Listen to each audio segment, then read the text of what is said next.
Doctor زبیر صاحب مجھے یہ بتائیے گا کہ اگر ہم حکومت کی اس بات پر یقین کر لیں کہ یہ 25واں آئی ایم ایف پروگرام آخری پروگرام ہوگا تو کیا یہ جو آئی ایم ایف پروگرام سے عام آدمی ہے اس پر کوئی اثر بھی پڑے گا؟ کیونکہ ابھی ہم اس کی مزید تفصیلات میں نہیں جائیں گے، لیکن آپ کو کیا یہ لگتا ہے کہ یہ 25واں پروگرام آخری پروگرام ہوگا اور عام آدمی کو اس سے کوئی آگے ریلیف ملتا آپ کو نظر آ رہا ہے؟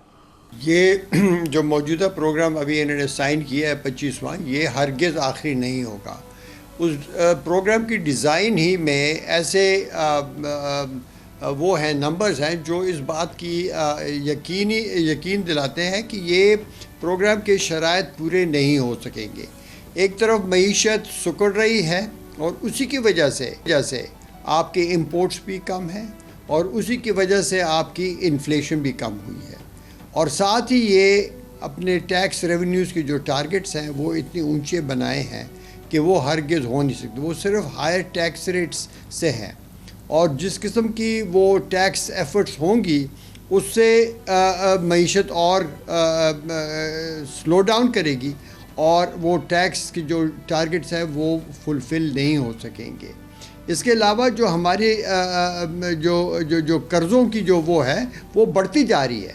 اس پروگرام میں قرضوں کو کم کرنے کا کوئی طریقہ کار نہیں ہے، اور سب سے بڑی جو وجہ ہے جس کی وجہ سے ہم آئی ایم ایف کے پاس گئے ہیں وہ ہمارا ہے فارن ایکسچینج کی شارٹیج، اس کی قلت، جس کے لیے ہم یہ $7 بلین کا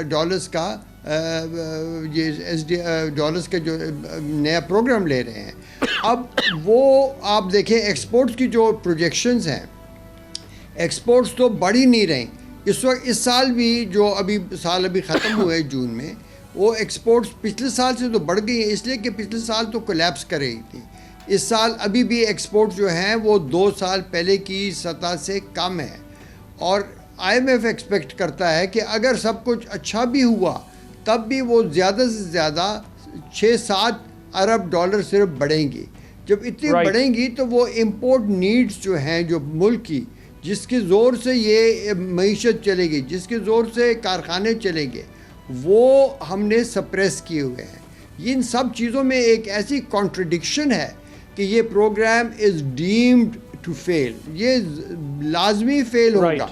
ابھی شکر ہے کہ یہ مل گئے پیسے، ورنہ تو پاکستان ڈیفالٹ کرتا اس سال ہی۔ اور اس میں بھی دیکھیں نا، اخیر میں آ کر جو پورا ہمارا گروس فائنینسنگ ریکوائرمنٹ، یعنی کہ زر مبادلے کی ریکوائرمنٹ جو 1 سال کی زر مبادلے کی ضروریات کو پورا کرتا، باوجود آئی ایم ایف پروگرام کے وہ مکمل نہیں ہو رہا تھا۔ اس میں 3-4 ارب ڈالر کی کمی تھی، اسی لیے ہمیں چین اور یو اے ای اور سعودی عرب سے اب پرانے لون کے رول اوور کرانے پڑے۔ لیکن یہ رول اوور تو صرف ابھی 1 سال کے لیے ہے، یہ پروگرام 3 سال چلتا رہے گا۔ کیا یہ رول اوور 3 سال برقرار رہیں گے؟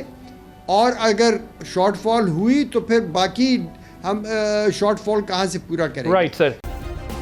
سبسکرائب کریں اور بیل دبائیں تاکہ کوئی خبر رہ نہ جائے۔